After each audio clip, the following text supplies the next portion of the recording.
नमस्कार मंडळी.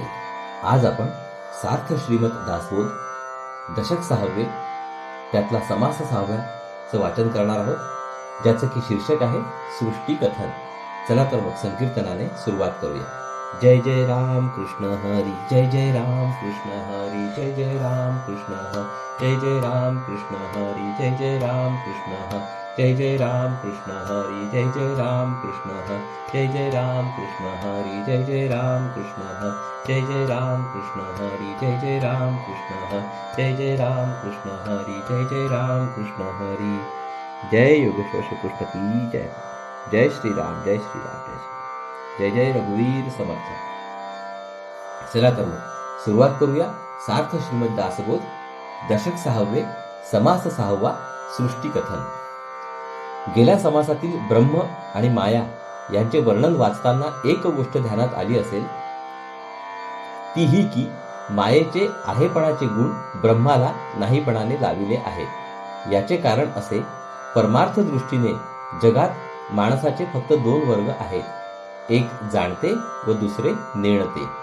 जाणते पुरुष आत्मज्ञानी तर नेणते पुरुष मायाज्ञानी असतात. आत्मज्ञानी पुरुषांना ब्रह्म साक्षात अनुभवास येते, तर अज्ञानी पुरुषांना माया प्रत्यक्ष प्रचितीस येते. दृश्यरूप असलेले हे जग अज्ञानी लोकांना कितीही खरे वाटले तरी ते तसे नाही. ब्रह्मास त्याचा स्पर्श होत नाही.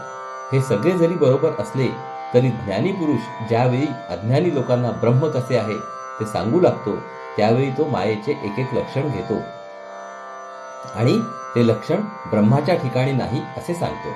म्हणूनच ब्रह्म अनाम, अरूप, अक्रिय, असाक्ष, अलक्ष, अपार, अप्रत्यक्ष, निर्विकार, निराकार, निराभास, निर्गुण, निरापाधिक, वर्णहीन, अविनाश, अव्यक्त, अकर्ता व अद्वैत आहे असे सांगावे लागते. या समासात जगत मिथ्या आहे हे मत पुन्हा मांडले आहे. खऱ्या खोट्याचे मिश्रण म्हणजे मिथ्या होय. ज्ञानी पुरुषाला जगत परमात्म स्वरूप दिसते, तर अज्ञानी लोकांना तेच दृश्यरूप दिसते. दोघांच्या भूमिकेवर दोघांचे अनुभव खरेच आहेत, पण पहिला अनुभव यथार्थ तर दुसरा अयथार्थ असतो. म्हणून अज्ञानी माणसाने सध्याचा अनुभव हाताशी धरून ज्ञानी पुरुषांच्या मदतीने व सारासार विचाराने आत्मज्ञानी व्हावे, असा श्री समर्थ शेवटी उपदेश करतात. चला तर मग ओवी वाचनाला सुरुवात करूया. श्रीराम, जय जय रघुवीर समर्थ. सृष्टीपूर्वी ब्रह्म असे, तेथे सृष्टी मुळीच नसे. आता सृष्टी दिसत असे, ते सत्य की मिथ्या. श्रोता प्रश्न काढतो, विश्व निर्माण होण्याच्या आधी ब्रह्म असते, त्या ठिकाणी विश्वाचा मागमूस नसतो, नंतर त्यामध्ये विश्व दिसते, ते खरे का खोटे? स्वामी, तुम्ही सर्वज्ञ आहात, माझा हा प्रश्न सोडवावा, माझी शंका फेडावी. श्रोत्याने वक्त्याला अशी विनंती केली. तुम्ही सर्वज्ञ गोसावी, माझी आशंका फेडावी. ऐसा श्रोता विनवी, वक्त यासी. आता ऐका प्रत्युत्तर, कथेसी भावे तत्पर. वक्ता सर्वज्ञ उदार, बोलता झाला. आता या प्रश्नाचे उत्तर ऐकावे. हा विषय ऐकण्यास उत्सुकतेने तयार व्हावे. मग उदार आणि सर्वज्ञ वक्ता बोलू लागला. जीवभूता हा सनातन, ऐसे गीतेचे वचन. येणे वाक्ये सत्यपण, सृष्टीस आले. शास्त्र वचनातील विरोध दाखवितात. जीवभूत सनातन म्हणजे या संसारात माझाच म्हणजेच परमात्म स्वरूपाचा सनातन अंश जीव झाला आहे, असे गीतेचे वचन आहे. या वचनाने जगाला खरेपणा येतो. यदृष्टम तन्नष्टम येणे, वाक्यसृष्टी मिथ्यापणे. सत्य मिथ्या ऐसे कोणे, निवडावे. पण यत दृष्टम तत नष्टम म्हणजे जे दिसते ते नासते, या वचनाने जग खोटे ठरते. आता यामध्ये खरे खोटे कोणी ठरवायचे? सत्य म्हणो तरी नासे, मिथ्या म्हणो तरी दिसे. आता जैसे आहे तैसे, बोली जेल. जग सत्य म्हणावे तर ते नाश पावते, म्हणून सत्य म्हणता येत नाही. बरे ते खोटे म्हणावे तर प्रत्यक्ष दिसते, म्हणून खोटे म्हणता येत नाही. यासाठी ते जसे खरोखर आहे तसे आता सांगतो. सृष्टीमध्ये बहुजन अज्ञान आणि सज्ञान, म्हणून या समाधान होत नाही. आता ज्ञानी काय म्हणतात व अज्ञानी काय म्हणतात याचे वर्णन करतात. जगामध्ये कितीतरी माणसे आहेत, त्यापैकी काही ज्ञानी तर काही अज्ञानी असतात. त्यांच्या मतांमध्ये फरक पडतो, म्हणून समाधान होत नाही. ऐका अज्ञानाचे मत, सृष्टी आहे ते शाश्वत, देवधर्म तीर्थव्रत सत्यची आहे. प्रथम अज्ञानी काय म्हणतो ते ऐकावे. त्याचे मत असे की हे विश्व शाश्वत आहे, देवधर्म तीर्थव्रत हे सगळे सत्य आहे. बोले सर्वज्ञाचा राजा, मूर्खस्य प्रतिमा पूजा, ब्रह्मप्रलयाच्या पैजा घालू पाहे. यावर ज्ञानी सर्वज्ञांचा राजा म्हणतो की मूर्खस्य प्रतिमा पूजा म्हणजे मूर्ख किंवा अज्ञानी आहेत त्यांच्यासाठी मूर्तीपूजा असते. या विश्वाचा प्रलय झाला तरी जे जसेंच्या तसेच शिल्लक उरते ते ब्रह्म. स्वानुभवाच्या या ज्ञानावर तो पैज मारण्यास तयार असतो. तव बोले तो अज्ञान, तरी का करीसी संध्या स्नान, गुरुभजन तीर्थाटन कासया फिरावे.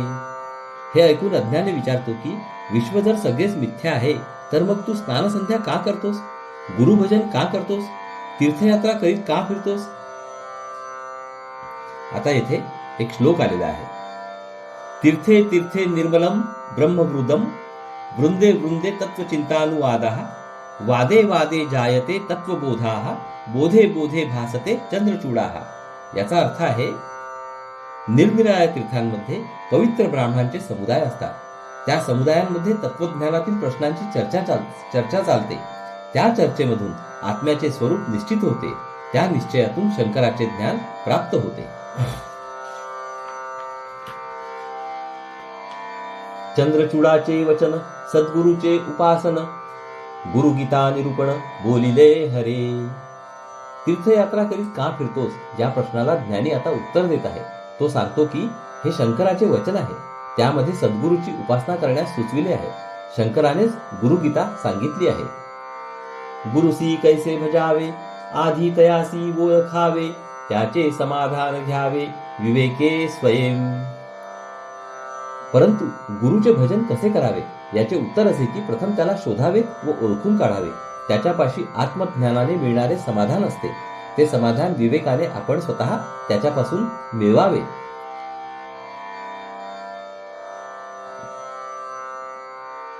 आता येथे एक श्लोक आलेला आहे.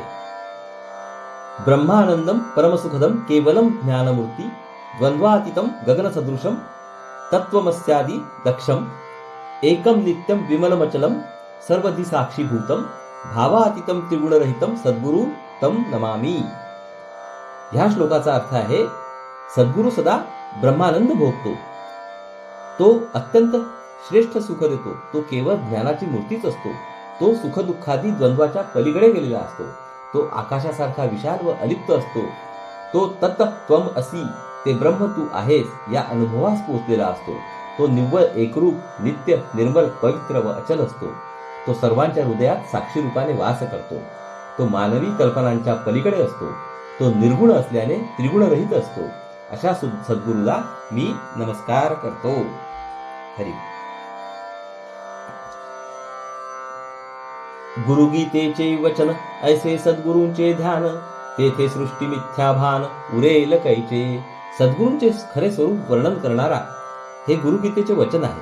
त्यामध्ये अशा प्रकारचे सद्गुरूंचे स्वरूप वर्णन केलेले आहे. त्या स्वरूपाचे ध्यान लागल्यानंतर सर्व दृश्य मावळते. मग तेथे हे विश्व आहे व ते मिथ्या आहे अशी जाणीव देखील उरत नाही. ऐसा सज्ञान बोलिला, सद्गुरु तो ओळखिला, सृष्टी मिथ्या ऐसा केला निश्चितार्थ. याप्रमाणे ज्ञानी असे म्हणतो की आधी सद्गुरु शोधावा, त्याला ओळखावा, म्हणजे त्याच्या संगतीने व उपदेशाने हे विश्व मिथ्या आहे असा निश्चित अर्थ हृदयात ठसतो. श्रोता ऐसे न मनी कदा, आधी कौठिला वेवादा, म्हणे कैसा रे गोविंदा अज्ञान म्हणतोसी. ज्ञानी माणसाचे हे म्हणणे श्रोत्याला काही आवडले नाही. तो अधिक वाद करू लागला. तो म्हणाला की श्रीकृष्णाला तुम्ही अज्ञानी कसे म्हणता. जीवभूता हा सनातन हा, ऐसे गीतेचे वचन, तयासी तू अज्ञान म्हणतोसी कैसा.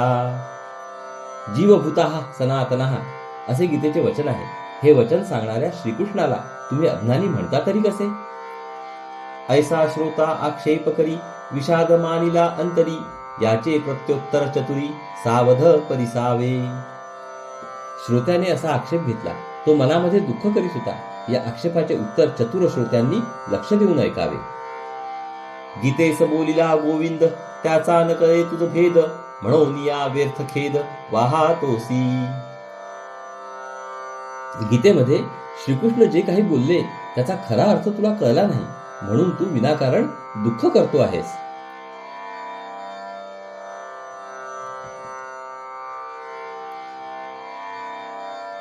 आता येथे श्लोक अश्वत्थाः सर्ववृक्षाणाम. एके ठिकाणी माझी विभूती पिंपळ, म्हणून बोलिला गोपाळ, वृक्ष तोडिता तात्काळ तुटत आहे. एके ठिकाणी श्रीकृष्ण सांगतात की अश्वत्थाः सर्ववृक्षाणाम, सर्व वृक्षांमध्ये पिंपळ मीच आहे, सर्व वृक्षांमध्ये पिंपळ माझी विभूती आहे असे श्रीकृष्ण बोलले. पण पिंपळ तोडला तर तो तात्काळ तुटतो. नैनम छिंदन्ति शस्त्राणि नैनम दहति पावकाः, न च एनम क्लेदयन्त अपि न शोषयति मारुताः. दुसरे ठिकाणी श्रीकृष्ण काय सांगतात ते बघूया. शस्त्रांचेनी तुटेना, अग्नीचेनी जळेना, उदकामध्ये कालवेना स्वरूप माझे. दुसरे ठिकाणी श्रीकृष्ण सांगतात की याला शस्त्रे तोडू शकत नाही, अग्नी जाळीत नाही, पाणी भिजवू शकत नाही आणि वायू याला वाळवू शकत नाही. श्रीकृष्ण सांगतात की माझे स्वरूप असे आहे की ते शस्त्राने तुटत नाही, अग्नीने जळत नाही व पाण्यात कालवले जात नाही. पिंपळ तुटे शस्त्राने, पिंपळ जळे पावकाने, पिंपळ कालवे उदकाने नाशिवंत. पण पिंपळ शस्त्राने तुटतो, अग्नीने जळतो व पाण्यात कालवला जातो. याचा अर्थ तो नाशवंत आहे. तुटे जळे बुडे उडे, आता ऐक्य कैसे घडे, म्हणून हे उजेडे सद्गुरु मुखे. पिंपळ तुटतो, जळतो, बुडतो, उडून जातो, मग वर दिलेल्या श्रीकृष्णाच्या दोन्ही वचनांची एकवाक्यता कशी करायची? श्री सद्गुरूच्या मुखाने श्रवण केले म्हणजे अशा वचनांचा समन्वय कसाच करावा त्यावर प्रकाश पडतो. इंद्रियाणाम मनश्चास्मी, कृष्ण म्हणे मनतो मी, तरी का आवरावी उर्मी चंचल मनाची. आणखी एक उदाहरण देऊन श्री समर्थ असे दाखवितात की परमार्थ वाङ्मयामध्ये देहबुद्धी चालवली तर त्याचा खरा भावार्थ ध्यानात येत नाही. तो आकलन होण्यास ज्ञानी पुरुषाकडून श्रवण व्हावे लागते. गीतेमध्ये श्रीकृष्ण सांगतात की इंद्रियाणाम मनश्चास्मी, म्हणजे माणसाचे मन ते मीच आहे. हे जर खरे तर मनाच्या चंचल उर्मी आपण का आवराव्या? एकीकडे मन भगवंताची विभूती आहे असे सांगायचे आणि दुसरीकडे तेच मन आवरा असे सांगायचे, यामध्ये विरोध दिसतो. ऐसे कृष्ण का बोलिला, साधन मार्ग दाखविला, खडे मांडूनी शिकविला, वो नामा जेवी. श्रीकृष्ण असे बोलले याचे कारण हे की त्यांनी साधन मार्ग दाखविला. लहान मुलाला खडे मांडून ओनामा शिकवावा तशातला हा प्रकार आहे. लहान मुले खडे घेऊन खेळतात, त्या खड्यांच्या साहाय्याने आईने मुलाला अक्षर ओळख करून दिली. त्याचप्रमाणे अज्ञानी माणसाचे मन दृश्य जगात रमते. त्या जगातील वस्तू घेऊनच परमात्म चिंतन कसे करावे हे विभूती रूपाने श्रीकृष्णांनी दाखविले. ऐसा आहे वाक्य भेद, सर्व जाणे तो गोविंद, देहबुद्धीचा विवाद कामानये. श्रीकृष्ण सर्वज्ञ आहे, ते चुकीचे सांगणार नाही. त्यांच्या वचनामध्ये जो विरोध दिसतो त्याचे कारण हे असे आहे. त्यांच्या वचनांचा समन्वय करण्यास देहबुद्धीने केलेला वाद उपयोगी पडत नाही. वेदशास्त्र श्रुती स्मृती तेथे वाक्य भेद पडती, ते सर्वही निवडती सद्गुरूचे निवचने.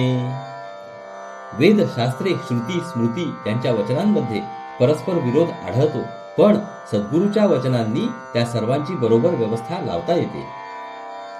वेदशास्त्रांचे भांडण शस्त्रे तोडी ऐसा कोण, हे निवडेना साधुवीण कदा कल्पांती. वेद व शास्त्रे यांच्यामधील भांडण जणू काय शस्त्र घेऊन तोडावे असे नाही. ते भांडण कोणी मिटवू शकत नाही. कल्पांतापर्यंत प्रयत्न केला तरी साधू पुरुषांखेरीज त्या मतभेदांचा निकाल लावता येणार नाही.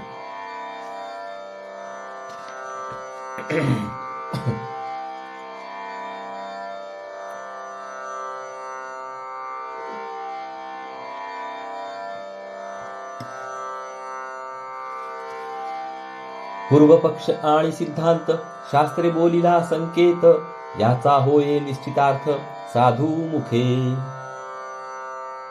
वादाने वाद वाढत जातो, त्यास अंत नाही. म्हणून चतुराने संवाद करावा व ब्रह्मानंद भोगावा. पूर्वपक्ष आणि सिद्धांत हे शास्त्राचे संकेत आहेत.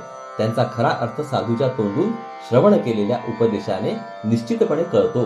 तत्वज्ञान हा तर्काचा खेळ आहे.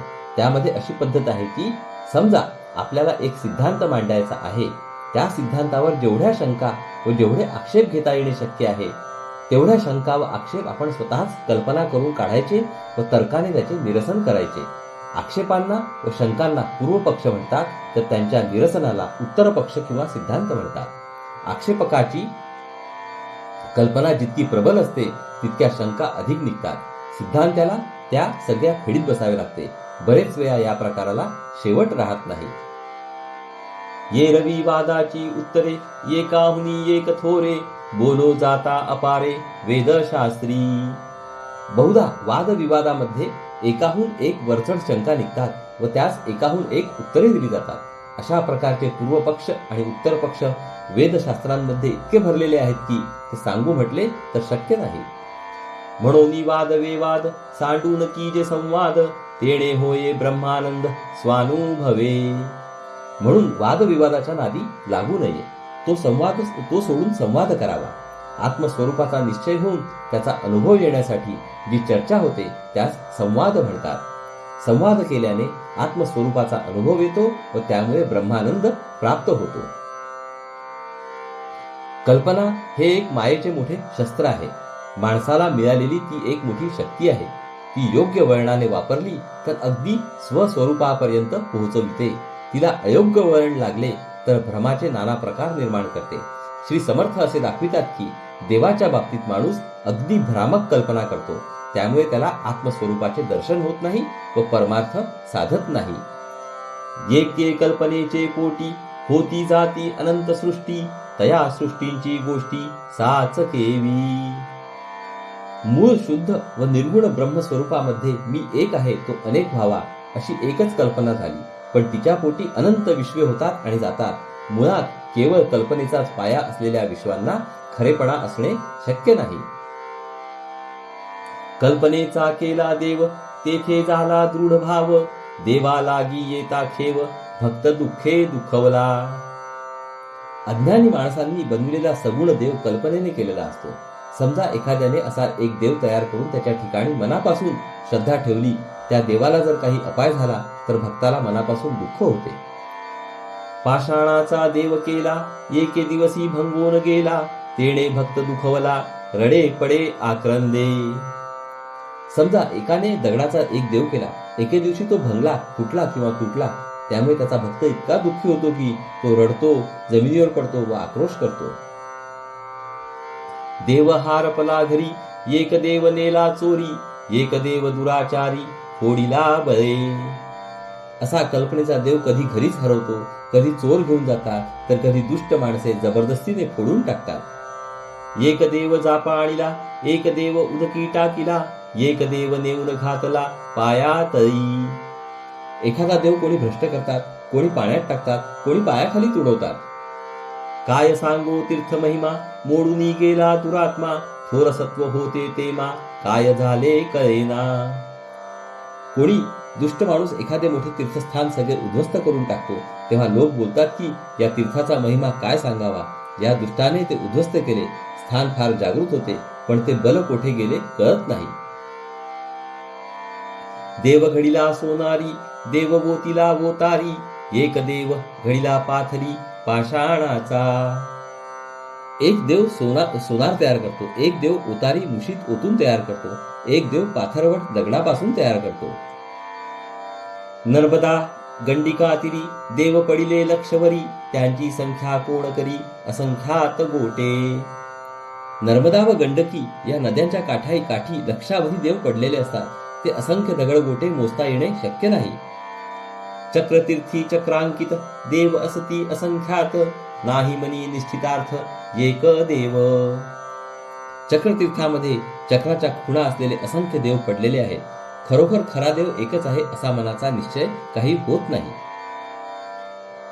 बाण तांदळे ताम्र नाणे स्फटिक देवारा पूजणे ऐसे देव कोण जाणे खरे की खोटे. बाण तांदळे तांब्याची नाणी स्फटिक वगैरे वस्तूंची देव म्हणून देव्हाऱ्यात पूजा करतात. असले देव खरे की खोटे देव जाणे, अर्थात ते खोटेच असतात. देवरे सीमाचा केला तोही तुटोनिया गेला आता नवा नेम धरिला मृतिकेचा. एकाने रेशमाचा देव केला पण तो तुटून गेला, त्याने मग मातीच्या देवाचा नवा नियम धरला. आमचा देव बहु सत्य आम्हा आकांती पावत पूर्ण करी मनोरथ सर्व काळ.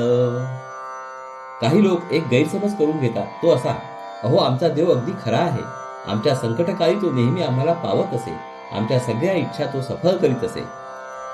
आता याचे सत्व गेले प्राप्त होते ते झाले प्राप्त नवचे पालटिले ईश्वराचे नी.